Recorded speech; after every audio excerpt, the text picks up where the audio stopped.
In the world of competitive gaming, there are players who are good. There are players who are great. And then, once in a generation, there is someone who makes everyone else look like they are playing a completely different game. TenZ is that player. This is his story. TenZ was born on May 5th, 2001, in Vancouver, Canada. Growing up in a quiet suburb, Tyson was a shy, introverted kid who didn't have many friends. He spent most of his childhood alone in his room, and that room had a computer. From the moment his hands touched a mouse and keyboard, something clicked. He wasn't just playing games. He was obsessed. By the age of 12, TenZ had already discovered Counter-Strike, global offensive. While other kids were outside playing sports, Tyson was grinding aim training maps for hours every single day. His parents were concerned. His teachers were concerned. But TenZ didn't care. He had found the one thing in life that made him feel alive, and he was going to be the best at it. At just 16 years old, TenZ reached the highest rank in CSGO, Global Elite, and then blew past it entirely. He started playing on FACEIT, a competitive platform where the world's best players battle outside of official matchmaking. And there on FACEIT Level 10, playing against grown men with years of experience, TenZ was destroying everyone. His aim was described by those who watched it as inhuman. His movement, his decision-making, his reflexes, all of it operated on a level that simply shouldn't have been possible for someone his age.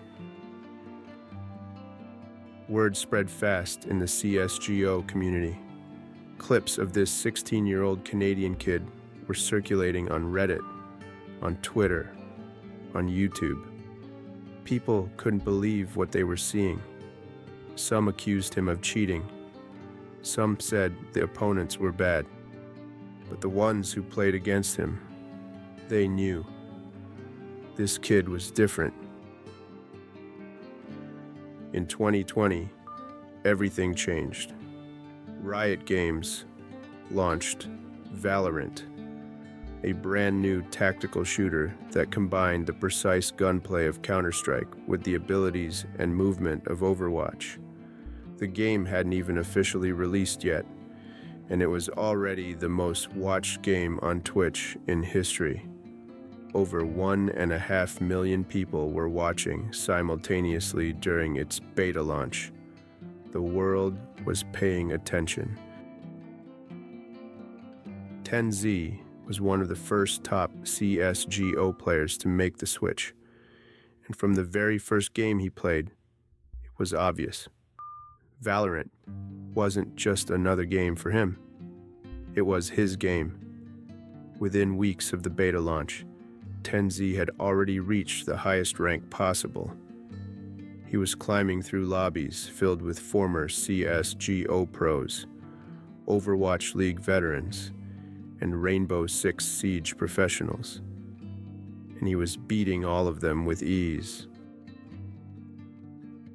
Cloud9, one of the most iconic esports organizations in North America, came calling. They signed TenZ, making him one of the first professional VALORANT players in the world. He was 18 years old.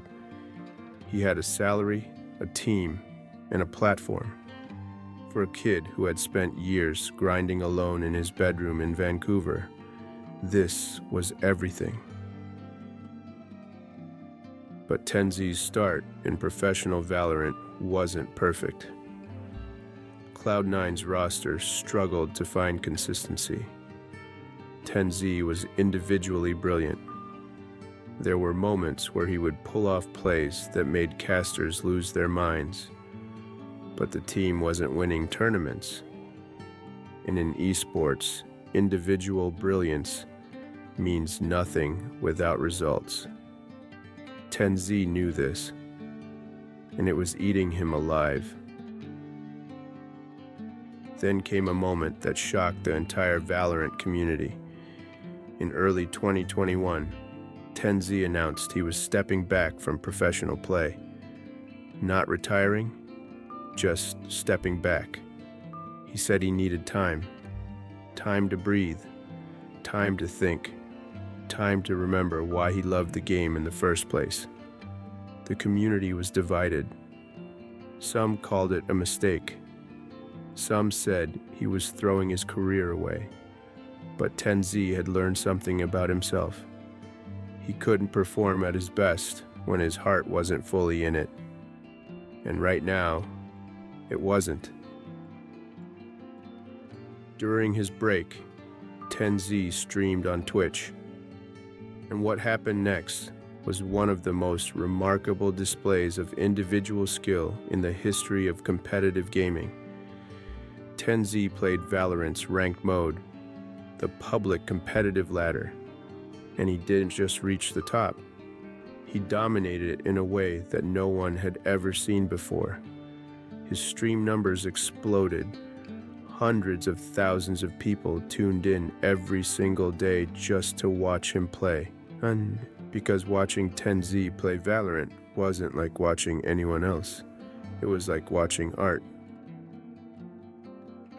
His Jet plays became legendary. Jet, the Korean duelist agent known for her dashes and aggressive movement, was tailor-made for TenZ's style. He moved through maps like water, unpredictable and lethal. He would entry a site alone against 5 players and somehow come out alive with 3 kills. He would make shots that professional players with years of experience said were simply impossible. His highlight clips racked up millions of views. TenZ wasn't just a VALORANT pro, he was becoming the face of the entire game. And then, Sentinels called. Sentinels was the hottest team in North American VALORANT. They had just finished one of the most dominant tournament runs in the game's history, going 21 wins and 0 losses at VCT Stage 1 Masters. Their star player, Jay Sinatra Wan, had stepped away from competition. They needed someone. They needed the best player in the world. They needed TenZ. The loan deal between Cloud9 and Sentinels was announced on April 12, 2021. The VALORANT community absolutely erupted. TenZ, the most mechanically gifted player in the world, was joining the most dominant team in the world. People were calling it unfair. People were calling it a super team, and they weren't wrong. What happened next became the stuff of legend. At VCT Masters Reykjavik 2021, the first international VALORANT tournament ever held, TenZ stepped onto the stage in Iceland with Sentinels. It was the first time professional VALORANT players from every region of the world had gathered in one place to compete. Every region sent their best. Southeast Asia, Europe, Korea, Brazil, Latin America. They all came to Iceland, and they all ran into TenZ. TenZ's performance at Masters Reykjavik was one of the greatest individual showings in the history of tactical shooters. Round after round, map after map, TenZ was operating on a completely different level. He was making reads that seemed impossible. He was hitting shots that defied physics. He was carrying Sentinels through the bracket with a confidence and a calmness that was almost unsettling to watch. His teammates were great, but TenZ was something else entirely. Sentinels won the tournament. They became the first international VALORANT champions, and TenZ was named the tournament MVP. Standing on that stage in Reykjavik, holding the trophy, the crowd chanting his name. That was the moment Tyson TenZ proved to the entire world that he was the best Valorant player on the planet. The shy kid from Vancouver had become a world champion. The aftermath of Reykjavik was surreal. TenZ's Twitch following exploded. His Twitter went from 100,000 followers to over 500,000 overnight. Sponsors came flooding in. Merch sold out. Every post he made went viral. He wasn't just a professional gamer anymore. He was a celebrity, a genuine, mainstream celebrity. Magazine features, YouTube documentaries, brand deals with companies outside of gaming. TenZ was crossing over into a world that almost no esports player had ever reached before. But fame comes with a weight, and TenZ, who had always been introverted, always been someone who struggled with the pressure of expectations, began to feel that weight. The narratives around him became intense. After every tournament where Sentinels didn't win, social media was brutal. People who had praised him as a god 6 months earlier were calling him overrated. The internet giveth, and the internet taketh away.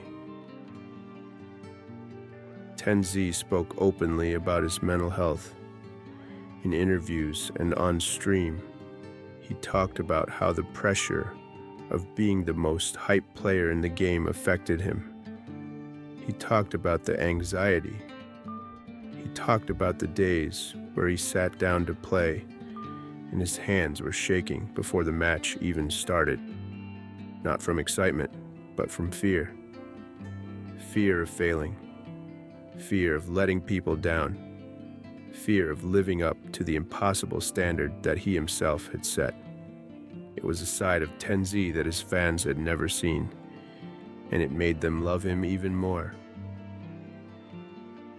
In 2022, TenZ officially joined Sentinels as a permanent member. The loan deal became permanent, and over the next 2 years, TenZ and Sentinels went through every emotion possible together. Crushing wins, heartbreaking losses, roster changes that nobody saw coming, tournament runs that ended too early, and through all of it, TenZ remained the constant, the one player whose name was always in the conversation, always bringing eyes to the game, always capable of producing a moment that reminded everyone why they fell in love with Valorant in the first place. One of those moments came at VCT Americas 2023. Sentinels had been struggling. Critics were writing them off. And TenZ, in a match that the team desperately needed to win, delivered one of the most clutch performances of his career. Down to a 1 versus 3 situation on the final round of a deciding map, with the crowd silent and his teammates holding their breath on voice chat, TenZ took 3 fights in 3 seconds and won all 3. The arena erupted. His teammates screamed, and TenZ, calm as always, simply reloaded his gun and walked to the next site. By 2024, TenZ had become something rare in esports, a player who transcended the game itself. He wasn't just watched by Valorant fans, he was watched by people who had never played a video game in their lives. His relationship with fellow streamer Kayade, herself a beloved figure in the gaming community, brought an entirely new audience to his world. When Kayade was diagnosed with leukemia in 2023, TenZ's response, his openness, his vulnerability, his unwavering support, showed the world a dimension of him that had nothing to do with aim trainers or rank ladders. It showed them a human being. The Valorant community has had many great players. It has had mechanically gifted fraggers, brilliant tacticians, fearless entry players. But there has only ever been one TenZ. Only one player who made an entire generation of kids pick up a mouse and keyboard and think, maybe I could do that too. Only one player who made casters forget their words mid-sentence because they couldn't believe what they had just witnessed. Tyson, TenZ, Nyo, grew up as a lonely kid in a bedroom in Vancouver, grinding aim maps when nobody was watching, believing in something that nobody else could see yet. He bet on himself when the odds were against him. He walked away when he needed to and came back stronger. He carried the weight of an entire community's expectations on his shoulders and somehow kept performing. He is not just a Valorant player. He is not just a streamer or a content creator or a brand ambassador. TenZ is proof that the kid who spends thousands of hours doing the thing that nobody else understands, that kid can one day stand on a stage in front of the entire world and show them all exactly why it was worth it. This is the story of TenZ, and it isn't over yet.